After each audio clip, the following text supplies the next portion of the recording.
What's up everyone, it's Kelly and today I've got another swatch review for you. Today I'm partnering up with Mooncat to show you their newest collection, which is actually in collaboration with Disney's Alice in Wonderland. And let me tell you, as a huge Alice in Wonderland fan, I was so excited when I heard about this. But before we get into that, if you haven't heard of Mooncat before, they are a nail polish brand that is based in the US, and all of their polishes are 10 free, meaning they're free of 10 of the potentially harmful ingredients that can be found in nail polish. They're also vegan, meaning they do not use any animal-derived ingredients, and they're cruelty-free, meaning they do not test their products on animals. So they just released this brand new collection. We've got 6 limited edition polishes, and they also made a special collector's box that comes with a bunch of exciting things. First off, let me just say the box itself is stunning. It looks like a little jewelry box, and it says "We're all mad here," which I love. And there's 2 places to open it. So the top little drawer has 3 of the nail polishes. We've got a limited edition crystal glass nail file that says Alice in Wonderland on it. And then we also have this little envelope here that has a sticker set in it, and there's 2 sheets of stickers. And then we have the bottom drawer, and that has 3 more nail polishes plus a double-ended magnet. So yeah, let's go over the swatches. First, as you may have guessed, there are 3 regular nail polishes and then 3 magnetic nail polishes. And then I'll show you the nail art stickers as well. And then we can talk a little bit more about pricing, availability, all that good stuff. But swatches first, so let's roll the footage. So as with all of my swatch and review videos, I am using base coat underneath all of my swatches just to protect my natural nail and prevent any stains. Today I'm using the Mooncat base coat. So we'll start off with this shade, Wish I Hadn't Cried So Much, which first of all, I love that line. I always say that's me.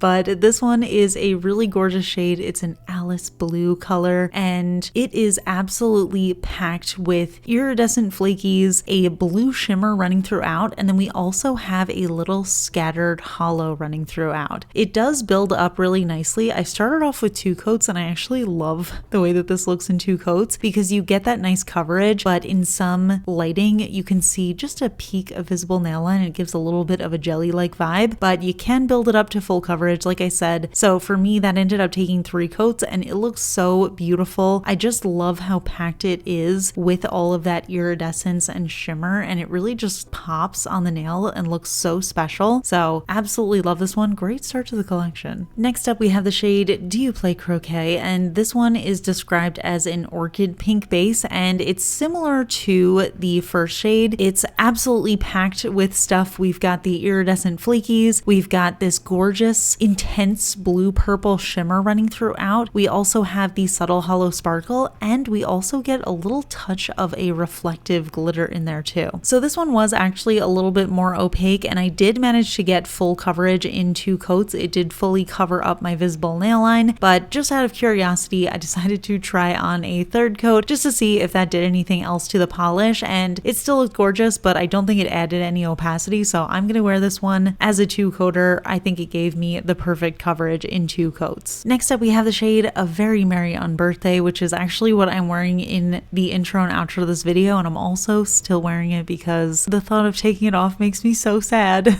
But this one is a really gorgeous purple base. It is absolutely packed with these multi-chrome flakies that shift from blue to purple when you're looking at it head on, but at more extreme angles you can see even this fuchsia pink color into a golden yellow color, and there's also a blue shimmer running throughout. So I'm actually wearing 2 coats in the intro and outro of this video because again, I like that slightly jelly-like look that it gives where you just get a little touch of sheerness and visible nail line, but I did end up trying on a 3rd coat just to build that up, and I think the color just got even more intense and gorgeous. I love a cool toned purple. It is my favorite type of nail polish to wear, so I feel like this is just screaming my name, and it is a gorgeous shade. Moving on to the magnetic shades, this first one is actually pretty unique. It's called Bread-and-Butterflies, and this one is described as being an optional magnetic shade. Instead of that really sharp line, it gives a softer 3-dimensional effect. But first of all, let's talk about the color. It's this really gorgeous golden yellow base with this duochrome monochrome shimmer that shifts from a gold into a green, and then we also have the iridescent flakies running throughout as well as that subtle hollow sparkle. And the way that I like to use magnetic polishes is I will paint on 2 coats for full coverage, or 3 if necessary, and then I will paint on a final coat and magnetize that one while it's still wet. So that's what I ended up doing with this one. Like I said, this one's described as an optional magnetic, so it does give a softer look. It's more of like an aura style, but you still get that 3-dimensional effect. And the cool thing about this one is that it really concentrates all of that greenish pigment with the magnet, so that is how you get to see the separation between the green magnetic pigment and that golden color. Now we have 2 more magnetic shades. This first one is called Cheshire Cat, and this one is more of that sharp magnetic type of line, and the color is seriously stunning. We have this deep purple base. We've got a gorgeous pinky shimmer running throughout. We also have that subtle hollow sparkle and the iridescent flakies running throughout, which is definitely a running theme in this collection. And honestly, even though Bread-and-Butterflies is described as an optional magnetic, I feel like all of these are optional magnetics because they just look so gorgeous on their own. And that is something that I love about magnetic polishes. You can always magnetize them as long as you are magnetizing while they're still wet, but magnetic pigment doesn't expire or anything, but you can also just wear them as a regular manicure and they look super gorgeous. But anyway, I needed 2 coats for full coverage here, and it did cover up my visible nail line really nicely. And then I went in with a 3rd coat and I magnetized that, and I think it really added such a cool effect because all of that pinky shimmer kind of concentrated where the magnet was, and then it left this really deep, almost blue purple in the background with all of the hollow and the iridescent flakies, and I think it's just such a gorgeous combination. And I saved my favorite for last, and this one is also actually named after my favorite Alice in Wonderland character. Fun fact, this one is Mad Hatter, and it's actually a blackened base that is filled with this gorgeous intense green shimmer, as well as these really tiny multi-chrome flakies that shift from green to blue to purple, and then we have that hollow sparkle running throughout as well. So again, gave me perfect coverage in 2 coats, and even just on its own it looks gorgeous. I don't even think my camera did this one justice because I think it's even prettier in real life, but I did want to see what it looked like magnetized, so I applied a 3rd coat for magnetizing, and then while it was still wet I applied my magnet, and let me tell you, this is such a stunning magnetic polish.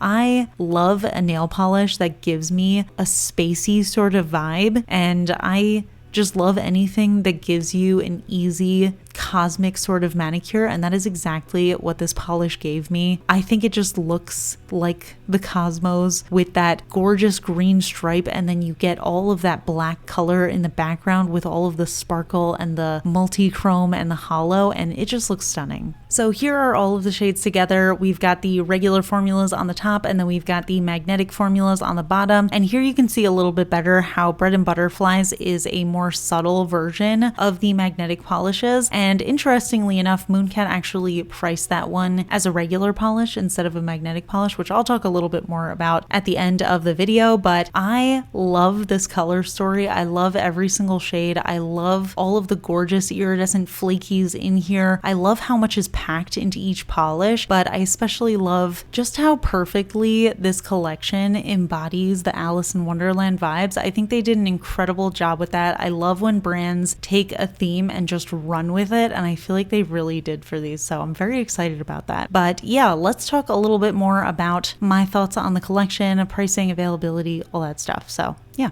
So those are the polishes, and I have to say they really are stunning. One thing I love about Mooncat is when they do these very unique colors that just have a lot of stuff combined to make something very special and different. It definitely helps that they are Alice in Wonderland themed, but really I think they absolutely nailed the theme here, pun intended. Everything just definitely feels Alice in Wonderland-y. It feels very mystical and magical. And I have to say, I never thought that Mooncat would be able to top their Hocus Pocus 2 collection, because that previously was my favorite collection from Mooncat, but I have to say, I think I like these even more. But yeah, I just love the creativity here. I love everything about it. The presentation, the packaging, the polishes themselves are absolutely stunning, and they're really easy to work with. So now let's talk about the other little goodies that are inside the collector's box. Like I said, we do have the crystal glass nail file here, and personally that is my favorite type of file. I don't really use any other type of file anymore. here. And this one happens to be especially gorgeous. We've got the little Mooncat logo, and then we've got the Alice in Wonderland logo. And then up here, we have the sticker sheet. So we've actually got 2 sheets of stickers in here, and there's a lot of different designs. We've got little mushrooms, we've got the Mad Hatter's hat, we've got the little pocket watch, we've got some potions, we've got a bunch of teacups, we have all the card suits on here, and then we just have a little bit of sparkle and moons and stars and stuff. So I've been really loving nail art stickers lately. I think it's just an easy way to spice up your manicure. And then, like I said, with the magnetic nail polishes, we also have a double-ended magnet. So now let's talk about the pricing of each of these products. As usual, all of the bottles are 12 milliliters, and they do come with a wide flat brush that has the rounded tip. The pricing of the polishes does vary based on the formula. So the 2 full magnetics, the Cheshire Cat polish and the Mad Hatter polish, those are retailing for $16 USD each, and then the other 4 polishes retail for $15 USD each. You can also buy the other little limited edition pieces separately. The nail art sticker set retails for $12 USD, and the nail file retails for $10 USD, or you can just get the full box with everything in it, and that retails for $114 USD on the Mooncat website. So I'm gonna link everything down below, but just a quick note, everything here is limited edition, and with their limited edition stuff, they usually tend to sell out very quickly. So if you are interested, I do recommend grabbing these ASAP. But yeah, like I said, I think this is an incredible collection. I love Alice in Wonderland. I love the formula and colors of these polishes, and I just love everything about the presentation. I think there's just something very special about having this little collector's box and everything that comes in it. But I am curious to hear from you guys. What do you think of these polishes? Which is your favorite? And are you planning on picking any of them up? Let me know in the comments. We can chat about it. If you enjoy my swatch and review videos, please give this one a thumbs up. It lets me know I'm doing a good job. And if you're not already subscribed to my channel, please consider subscribing. I put out new videos every Monday, Wednesday, and Friday. And of course, a huge shout out to my supporters on Patreon, my royal astronomer Amanda M, as well as my cosmic admirals Rocket Man's daughter, Paula, Ken, Rosie, and Courtney. I really appreciate your support, and I'll see you all in my next video. Bye. Today's fun fact is I am actually a massive Alice in Wonderland fan. I'm sure I read it earlier, but my freshman year of high school, we had to read Alice's Adventures in Wonderland for school, and I feel like when I really studied it, I was so in love with it, and I feel like that started a pretty long obsession of Alice in Wonderland for me. I once painted this really big portrait of the Mad Hatter. I wish I still had it, but unfortunately I do not. It got a little ruined when I lived with a roommate, but it was basically one of the original illustrations of the Mad Hatter, and I drew it and painted it on a 20 by 20 canvas. But yeah, I love anything Alice in Wonderland themed. I love the genre of stories that's like a twisted version of Alice in Wonderland. Love the movies, love the books. It's all very fun for me, so I'm a huge fan, but I'm curious if anybody else is. So if you're a big Alice in Wonderland / Alice's Adventures in Wonderland fan, let me know in the comments. We can chat about it, and I will see you all in my next video. Bye.